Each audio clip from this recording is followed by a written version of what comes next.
Hello అండి. Welcome to ఆజ్ని Sudha family బ్లాగ్‌కి స్వాగతం అండి. సండే మార్నింగ్ నుంచి నైట్ వరకు నా రొటీన్ అనేది చూసేయండి. సండే అనగానే మనం ఫుల్ రెస్ట్ టైం అనుకుంటాం కదా! కానీ మన ఇంట్లో మాత్రం ఫుల్ బిజీ టైం అని మార్నింగ్ అలాగే కుకింగ్ చేయడము, పిల్లల్ని రెడీ చేయడము, అలాగే ఇంకేమన్నా ఎగస్ట్రా పని పెట్టుకుంటే సండే సెలవు కాబట్టి ఎగస్ట్రాగా పని అనేది పెట్టుకుంటాము. ఫుల్ బిజీ టైం అండి సండే అంటే మాత్రము. నేను అలాగే ఇప్పుడు పని అనేది పెట్టుకున్నాను. ఏ పని పెట్టుకున్నానండి చూపిస్తాను. ఇలాగా పెసరపప్పు అనేది నానబెట్టానండి. నానబెట్టేసి వడియాలు పెడదామంటే అనుకుంటున్నాను. పెసరపప్పు నానబెట్టేసాను కదా! తొక్కంతా తీసేసి ఇలాగైతే వాటర్ అంతా వంచుకుని పక్క పెట్టేశాను. ఒక మిక్సీ జార్‌లో మాత్రం అల్లం ముక్కలు వేసాను. అలాగే పచ్చిమిర్చి కూడా వేసానండి. ఇది మిక్సీ పెట్టుకొద్దాము. ఇప్పుడు మనం వడియాలు పెడదామన్నాం కదా! దాంట్లోకి వేస్తే టేస్ట్ చాలా బావుంటుంది.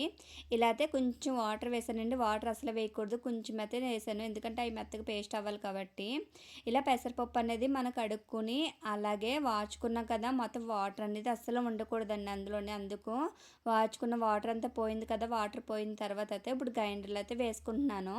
ఈ వడియాలైతే మనం పెట్టుకున్నామనుకోండి, ఒక కేజీ పప్పు పెట్టుకుంటే సంవత్సరం అంతా వచ్చేస్తుంది. కర్రీ వండుకోవడానికి చాలా చాలా బావుంటుందండి. మా గోదావరి సైడ్ అయితే ఇది అందరికి తెలుస్తుంది. వేరే డిస్ట్రిక్ట్‌లో అయితే ఎట్టుకుంటారో లేదనేది కూడా కామెంట్ సెక్షన్‌లో కామెంట్ చేయండి. ఇలా అయితే పెసరపప్పు అయితే గ్రైండర్‌లో వేసేసాను. అది బాగా మెత్తగా నలగాలండి. మనం ముందుగా మిక్సీ పెట్టుకున్నాం కదా! అది ముందు మాత్రం వేయకూడదు. ఉప్పు కూడా ఇవి అసలు వేయకూడదండి. లాస్ట్‌లోనే మనం తీసేస్తామనగా బాగా నలిగిపోయినప్పుడు ఉప్పు అలాగే మనం చేసుకున్న పేస్ట్ అయితే అందులో వేసుకోవాలి. నేను హాఫ్ కేజీ పప్పు అయితే నానబెట్టానండి. హాఫ్ కేజీ పప్పు నానబెట్టాను కాబట్టి 2 సార్లు అయితే వేస్తున్నాను. ఒకసారి వేసామనుకోండి పిండి కడక ఎక్కువైతే రుబ్బేసుకున్నారనుకోండి పొంగిపోయినట్టు అయిపోతుంది. వడియాలు మాత్రం సరిగ్గా రావు, విడిపోయినట్టు అయిపోతుంది కాబట్టి ఒకసారి వేసుకొని కాకుండా కొంచెం కొంచెం వేసుకోండి. ఇంకా మీ ఇద్దరు ముగ్గురు సాయం ఉన్నారనుకోండి మీరు ఒకసారి వేసేసుకున్నా కూడా త్వరగా పెట్టేస్తారు కాబట్టి ఈజీగా కూడా అయిపోతుంది. నేను ఒక్కదాన్నే వేస్తున్నాను కాబట్టి హాఫ్ కేజీల పప్పులో సగం వేసానండి. మళ్ళీ ఇదే పెట్టేసిన తర్వాత మళ్ళీ వచ్చి అయితే వేస్తాను. ఇప్పుడైతే కొంచెం పసుపు, టేస్ట్ సరిపడగా ఉప్పు వేసాను. ముందుగా పేస్ట్ రుబ్బుకున్నాను కదా! ఆ పేస్ట్ కూడా అందులో అయితే వేసేసుకుంటున్నాను. టేస్ట్ అయితే చాలా బాగుంటుందండి. ఇది వడియాలు అయితే పులుసు అయితే పెట్టుకుంటారు. టేస్ట్ అయితే చాలా చాలా బాగుంటుంది. ఇలా అయితే పేస్ట్ వేస్తానండి. వేసేసి ఒకసారి కలిపేసుకుంటాను. కలిపేసుకుని అయితే ఒక గిన్నెలోకి అయితే తీసేస్తున్నాను. చూస్తున్నారు కదా! వెంటనే అయితే తీసేసాను. ఇలా తీసేసిన తర్వాత అయితే వడియాలు అయితే నేనైతే పైన అయితే కవర్ మీద అయితే పెట్టుకుంటున్నానండి. క్లాత్ మీద కట్ట పెడితే అంత బాగా రావు. ఎందుకంటే అంటుకుపోతాయి కాబట్టి మళ్ళీ తీయడానికి ఇబ్బంది వస్తుంది కాబట్టి కవర్ మీద అయితే పెట్టుకుంటున్నాను. చూస్తున్నారుగా చిన్న చిన్నగా పెట్టుకోవాలి. పెద్దగా పెట్టుకున్నారనుకోండి టేస్ట్లో అయితే కర్రీలో అంత టేస్ట్ ఉండదు. చిన్న చిన్నగా పెట్టుకోవాలి. చూస్తున్నారుగా చిన్న చిన్నగా నేను రౌండ్గా పెట్టుకుంటున్నాను. ఈ విధంగా మొత్తం మీకు ఎంత కావాలితే కేజీ అయినా 2 కేజీలని వేసుకుంటే సంవత్సరం అంతా కూడా నిల్వ ఉంటుందండి. టేస్ట్ బాగుంటుంది. ఇలా అయితే నేను అన్నీ పెట్టేసుకున్నాను. ఒక ఆయి అయితే అయిపోయింది. చూస్తున్నారు కదా ఖాళీ అయిపోయింది గిన్నె. ఇంటి కిందకి వెళ్ళైతే మళ్ళీ ఇంకో ఆయి అయితే వెయ్యాలి. కొంచెం పప్పు మిగిల్చాను అన్నాను కదండి. ఆ పప్పు అయితే మళ్ళీ గ్రైండర్ వేసేస్తున్నాను. వేసేసిన తర్వాత అయితే మళ్ళీ కూడా పైకి కట్టుకెళ్ళి వడియాలు అయితే పెట్టేసుకోవాలి. ఇద్దరు ఉన్నారనుకోండి ఒకరు రుబ్బేసి ఒకరు పెడుతుంటే ఈజీగా అయిపోతుంది. మనకి పప్పు అనేది బొరబొలకాయ విడిపోయినట్టు అయిపోకుండా ఉంటుంది. ఒకదాన్ని ఉన్నాను కాబట్టి 2 విధాలుగా నేను 2 ఆయిల్ కింద వేస్తున్నాను. చూస్తున్నా కదా ఇలాగ మళ్ళీ ఇంకో ఆయిల్ అయితే రుబ్బేసి పైన అయితే పెట్టేస్తున్నాను వడియాలు. వడియాలు పెట్టేసాను కదండి అవి ఆరుతాయి. తర్వాత వచ్చేసి గ్రైండరు అంతా క్లీన్ చేయాలి కదా! మార్నింగ్ లెగ్గానే ఇంక ఈ పనే పెట్టుకున్నాను. ఎందుకంటే ఇది త్వరగా పెట్టేసుకుంటే ఎండ వచ్చినప్పటికైతే అయిపోతాయి కదా! ఎండ అయితే చాలా గట్టి కాస్తుందండి. అందుకు త్వరగా అయిపోవాలని ఇంకా లేచి పప్పు కడిగేసి ఇంక గ్రైండర్ అన్నీ వేసేసాను. వేసేసి అయితే పెట్టేసాను కదా! పెద్ద పని అయితే అయిపోయింది. ఇప్పుడైతే టిఫిన్ అయితే చేయాలి. టిఫిన్ ఇంక నేను చేద్దామని వచ్చినప్పటికి మా హస్బెండ్ అయితే పలావ్ కింద అయితే తాలింపు పెట్టేశారు. ఇంకా పచ్చడి వేసుకున్నా లేదంటే పెరుగు చట్నీ వేసుకున్నా తినేస్తాము. ఇంకా నాకు కొంచెం పని అయితే తగ్గించారు. ఇలా అయితే మొత్తం అంతా క్లీన్ చేసేస్తున్నాను కదా! ఇలా అంతా క్లీన్ చేసిన తర్వాత అయితే గ్రైండర్ కూడా కడిగేసి అయితే బయట వాష్ చేసుకోవాలి. ఎందుకంటే తడి అనేది ఉంటుంది కాబట్టి ఎండ కాస్తుంది కాబట్టి బయట అయితే పెట్టేస్తున్నాను. ముందు వచ్చేసి ఇలా గ్రైండర్ అంతా క్లీన్ చేసేస్తున్నాను. ఆ గ్రైండర్ వేయడం కాదు కానండి పెద్ద పని. ఆ రాళ్ళు క్లీన్ చేయాలి, ఆ గ్రైండర్ క్లీన్ చేయాలి, గ్రైండర్ వేసిన మొత్తం మిషన్ అంతా కూడా క్లీన్ చేసుకురావాలి కదా! ఇప్పుడైతే అన్నీ క్లీన్ చేసుకొచ్చేసాను. మిగతా సామాన్లు ఉంటే కూడా అవి కూడా క్లీన్ చేసేసాను. ఇక్కడైతే కంప్లీట్ అయిపోయింది కదా పని అంతా కూడా. తర్వాత వచ్చేసి పిల్లల సంగతి అయితే చూడాలండి. ఎందుకంటే సాటర్డే అయితే హెడ్ బాత్ చేశాను కదా! ఇప్పుడైతే పీచులు అయితే తేరైపోయింది తల అంతా కూడా. జోషి చూడండి హవ్యది కూడా చాలా పీచులో తేరైపోయింది. అందుకే ఇంక వీళ్ళిద్దరికి కూడా తలస్నానం చేపిచ్చాను కాబట్టి ఇప్పుడైతే ఆయిల్ పెట్టేద్దామని అనుకుంటున్నాను. ఇప్పుడంతా తీసినప్పటికి చాలా చిక్కయిపోయిందండి. ఇంకా ఆయిల్ పెట్టేసి అయితే దువ్వుదామని ఇంకా ఆయిల్ పెట్టేసి కొంచెం పోతే మధ్యాహ్నం చేస్తున్నాను తలంతా జోషికి. ఇలా ఫుల్‌గా అయితే ఆయిల్ పెట్టేసాను. తర్వాత మళ్ళీ ఎప్పుడో బుధవారం ఎప్పుడో తలస్నానం చేపిస్తే సరిపోతుంది. ఎండాకాలం కాబట్టి వారానికి 2 సార్లయితే హెడ్ బాత్ చేయించాలి కదండీ పిల్లలకి. నేనైతే అలాగే చేపిస్తాను. ఇలా అయితే మొత్తం తలంతా ఆయిల్ అయితే పెట్టేస్తున్నాను. కొంచెం పోతే మధ్యన చేశానండి. చేసేసి అయితే ఫుల్ పైనుంచి కింద దాకా అయితే ఆయిల్ అయితే ఫుల్ పెట్టేశాను. ఫుల్‌గా ఆయిల్ అయితే పెట్టేసాను కదా! ఆయిల్ పెట్టేసిన తర్వాత అయితే ఇలాగ రౌండ్‌గా పెట్టేసి పైన అయితే క్లిప్ పెట్టేసాను. తల అయితే ఏం దువ్వలేదు. ఇప్పుడు దువ్వాననుకోండి ఏడ్చేస్తది ఇంకా. అంత చిక్కయితే పడిపోయింది. అందుకే ఇంక పైకి చుట్టేసి ఇంకా క్లిప్ అయితే పెట్టేసాను. క్లిప్ పెట్టేసిన తర్వాత అవ్యకి కూడా కొంచెం నూనె అయితే రాసేసానండి. తల అయితే తనది తల పెరిగిపోయింది. కానీ ఉంగరాల జుట్టు కాబట్టి తల పెరిగినట్టే కనిపించట్లేదు అసలని. ఆయిల్ అనేది పెట్టేసాను కదా ఇద్దరికి. ఇద్దరికి పెట్టేసిన తర్వాత అయితే వాళ్ళిద్దరైతే ఫ్రెష్ అప్ అయిపోయారు. ఫ్రెష్ అప్ అయిపోయి టిఫిన్ కూడా అంతలోకి రెడీ అయిపోయిందండి. ఇలా ప్లెయిన్ బిర్యానీ చేస్తామని చెప్పాను కదా! ప్లెయిన్ బిర్యానీ అయితే చేసాము. ఇద్దరు కూర్చొని అయితే తింటున్నారు. ఇక్కడ వీడియో తీస్తున్నానండి. సూపర్ ఉందని చెప్తుంది. కానీ అందులో ఉన్న ఆనియన్స్, క్యారెట్ అన్నీ కూడా పక్కన పెడుతుందది. ఇలా అయితే మొత్తం కంప్లీట్ అయిపోయిందండి. కొంచెంసేపయితే టీవీ చూస్తున్నాము. టీవీ చూస్తే అది బెడ్రూమ్‌లోకెళ్ళి ఇలా చూడండి ఎలా చేసిందో మొఖం నిండా పౌడర్ రాసుకొని వచ్చింది. ఏంటంటే రెడీ అవుతున్నానని చెప్తుంది. చూస్తున్నారు కదా ఎంత సిగ్గుపడిపోతుందో. ఇలా కొంచెంసేపు ఉన్నాను కదా!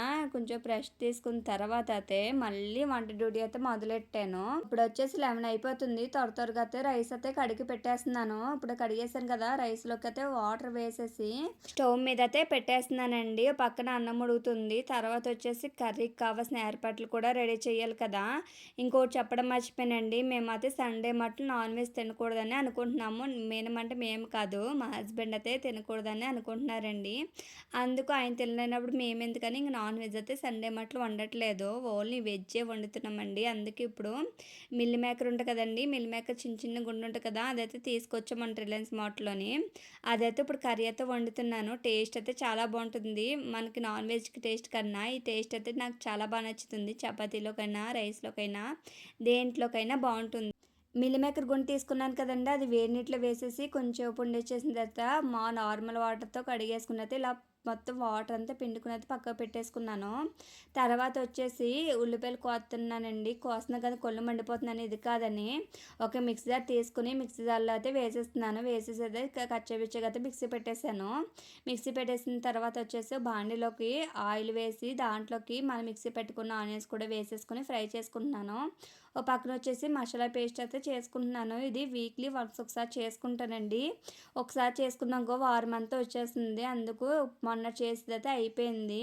ఇంకా అయిపోయింది కాబట్టి ఎలా చేద్దామని ఇంకా చేసుకున్న ఎక్కువ క్వాంటిటీలో చేసుకున్న 1 వీక్ అయితే కరెక్ట్‌గా వస్తుంది నాకు. ఎందుకంటే మసాలాలు కర్రీస్ అంటే ఎక్కువ వండుతాను కాబట్టి నాకు 1 వీక్ అయితే కరెక్ట్‌గా వస్తుంది. అందులోనే అల్లం వెల్లుల్లి కూడా వేసేసాను. ఒక్కోసారి అయితే అల్లం వెల్లుల్లి పేస్ట్ సెపరేట్ చేస్తాను. లేదంటే ఇది ఒకసారి కలిపి చేసేస్తాను. నా టైం కుదరలేనప్పుడు. ఇలా అయితే పేస్ట్ రెడీ చేసుకున్నాను కదా! రెడీ చేసుకున్నాను. వంట కూడా చేసేసుకుంటున్నాను పక్కన. ఈ వంట అంతా కంప్లీట్ అయిపోయినప్పటికి నాకు 12:30 అలా అయిపోయింది. ఇంక పిల్లలకి ఆకలేస్తుంది కాబట్టి త్వరగా అయితే చేసేస్తున్నాను. ఈ పక్కన వచ్చేసి ఎండ అయితే చాలా గట్టిగా ఉందండి. అస్సలు ఉండలేకపోతున్నాము. అదే దావతోటి వేసేస్తుంది. బిర్యానీ తిన్నాను కదా మార్నింగ్ అనేది. అందుకు దావతోటి వేసేస్తుంది. మంచిలు తాగుతూనే ఉంటున్నాను. ఈ పక్కన వచ్చేసి వంట అంతా కంప్లీట్ అయిపోయింది. కరెంట్ పోయిందండి. అందుకు కొంచెం చీకటిగా ఉన్నది. అయితే కూర తాలింపు కూడా పెట్టేశాను. తర్వాత వచ్చేసి అన్నం కూడా అయిపోయింది. అన్నం అయితే వాష్ చేసుకుంటున్నాను. ఇలా రైస్ అంతా వాష్ చేసుకున్నాను కదా! వాష్ చేసిన తర్వాత వంట అయిపోయిన తర్వాత చూపిస్తున్నానండి. ఇలా కర్రీ అయితే రెడీ అయిపోయింది. రైస్ కూడా అయిపోయింది. ఇంకా రసం అయితే ఏం పెట్టలేదండి. తర్వాత వచ్చేసి ఈవినింగ్ టైంలో అయితే బట్టలు వాష్ చేశాను. ఎందుకంటే మార్నింగ్ చాలా ఎండ ఉంది కదా! కలర్స్ షేడ్ అయిపోతాయని ఈవినింగ్ టైంలో అయితే బట్టలు వాష్ చేసి అయితే ఇలాగ పైన వేస్తున్నాను.